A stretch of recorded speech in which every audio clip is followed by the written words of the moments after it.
wabarakatuh. Innal hamdalillah nahmaduhu wa nusallimu ala rasulil karim.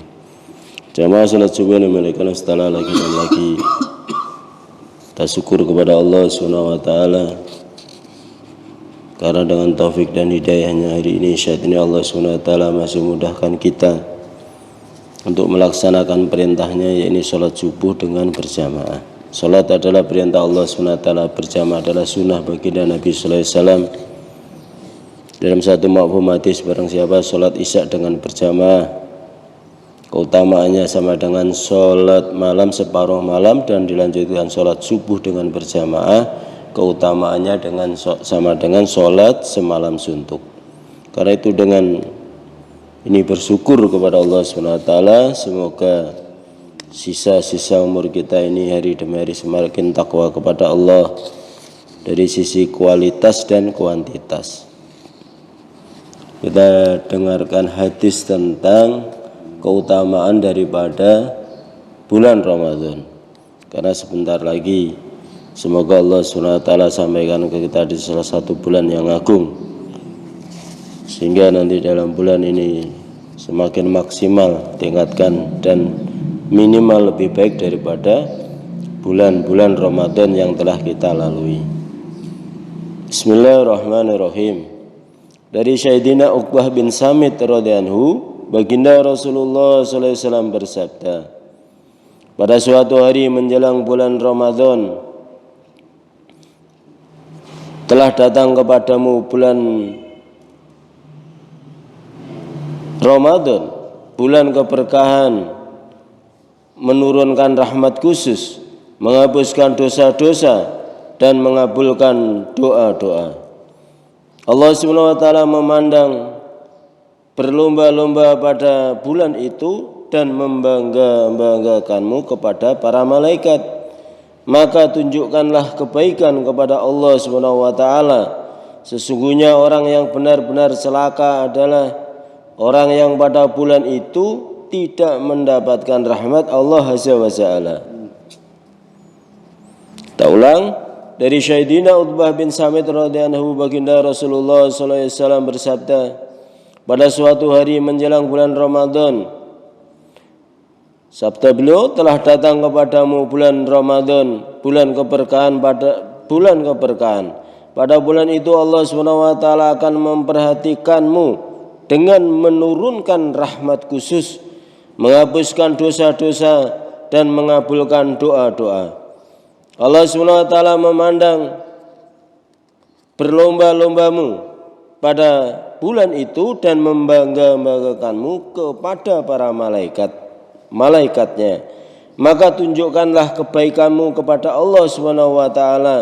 Sesungguhnya orang yang benar-benar celaka adalah orang yang pada bulan itu tidak mendapatkan rahmat Allah Azza wa Jalla. Hadis riwayat Tabrani dari kitab At-Targhib. Faedah: berlomba-lomba atau tanafus adalah semangat dalam beramal untuk memperoleh sesuatu yang lebih baik daripada orang lain. Dalam bulan Ramadan hendaknya setiap orang berlomba-lomba dan menunjukkan kebaikannya. Saya menyampaikan hal ini bukan untuk berbangga-bangga, namun sebagai tahdis bin nikmah, yaitu mensyukuri nikmat dan dengan menceritakannya. Sehingga saya menuliskannya. Saya yang tidak memiliki kelayakan ini memang tidak dapat berbuat apa-apa, tetapi saya sangat berbahagia dengan amalan-amalan wanita-wanita di lingkungan keluarga kami. Wanita-wanita di keluarga kami, setiap orang di antara mereka berusaha membaca Al-Quran sebanyak mungkin dibandingkan orang lain. Walaupun sibuk dengan pekerjaan rumah, mereka tanpa merasa berat sempat membaca 15-20 juz setiap hari. Semoga amalan mereka diterima oleh Allah SWT dan diberi taufik untuk meningkatkannya. Hadis selanjutnya dari Sayyidina Abu Sa'id Al-Khudri radhiyallahu anhu, baginda Rasulullah sallallahu alaihi wasallam bersabda, sesungguhnya Allah SWT mempunyai hamba-hamba yang akan dibebaskan dari api neraka setiap siang dan malam. yakni pada bulan Ramadan. Sesungguhnya bagi setiap muslim pada setiap siang dan malam bulan Ramadan punya satu doa yang pasti dikabulkannya. Hadis riwayat Basar dari kitab At-Targhib.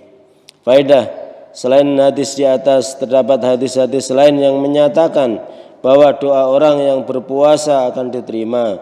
Sebuah hadis menyebutkan bahwa doa orang yang berpuasa akan diterima ketika berbuka. Namun pada umumnya ketika itu kita sedang asik makan sehingga mengabaikan kesempatan ini. Bahkan doa-doa berbuka puasa pun sering terlupakan.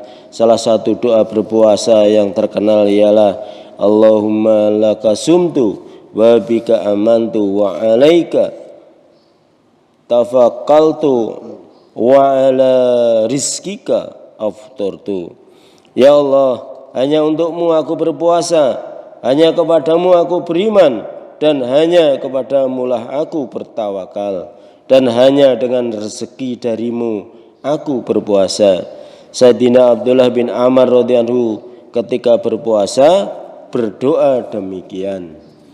Allahumma inni as'aluka birahmatikal ladzi wasi'at kulla syai'in taghfiruli. Ya Allah, aku mohon kepadamu dengan rahmatmu yang luas yang meliputi segala sesuatu agar engkau mengampuniku. Dalam beberapa kitab didapati bahwa baginda Nabi sallallahu alaihi wasallam membaca doa, ya wasi'al fadli ighfirli. Wahai engkau pemilik karunia yang luas, ampunilah aku. Masih ada beberapa doa lain yang dapat dibaca ketika berbuka. Tidak ada doa khusus yang ditetapkan saat itu ketika berbuka. Adalah saat doa seorang dikabulkan. Oleh sebab itu, memohon hajat hanya kepada Allah SWT saat itu. Saya mohon agar menyertakan saya yang hina di dalam doa Anda. Semoga sesungguhnya permohonan seorang pemohon layak dipenuhi. Seorang penyair berkata, setetes dari mata air kasih sayang Tuhanmu sudah menyelesaikan masalahku dan masalahmu. Setelah kita dengarkan tadi dua hadis tentang keutamaan bulan Ramadan. Alhamdulillah sekarang sudah Sya'ban, kurang lebih sudah hari ke 17 Sya'ban. Sebentar lagi insyaallah kita banyak baca buku-buku tentang Ramadan, sekarang banyak kita dapatkan, sehingga nanti dalam bulan Ramadan ini amalan ibadah kita semakin maksimal dari sisi kualitas dan kuantitas. Dan bagaimana taklim ini Pak, perlu Pak dibacakan di rumah-rumah kita, sehingga anak-anak kita, istri-istri kita, sehingga akan mendapatkan nasihat-nasihat rohani atau makanan-makanan rohaniah mereka, sehingga anak istri kita juga semakin takwa pada Allah. Bagaimana firman Allah SWT, kun anfusakum wa ahlikum naro, selamatkanlah diri kamu dan ahli keluargamu dari api neraka, karena semuanya pasti akan menghadap Allah SWT. Tinggal tempatnya dua aja, mau di neraka atau di surganya Allah SWT nanti. Semoga Allah kasih keberkahan, yang membaca baik, yang mendengarkan baik, ada yang lebih baik, yang bisa mengamalkan dan menyampaikan. Asyhadu an la ilaha illa anta astaghfiruka wa atubu ilaik. Assalamualaikum warahmatullahi wabarakatuh.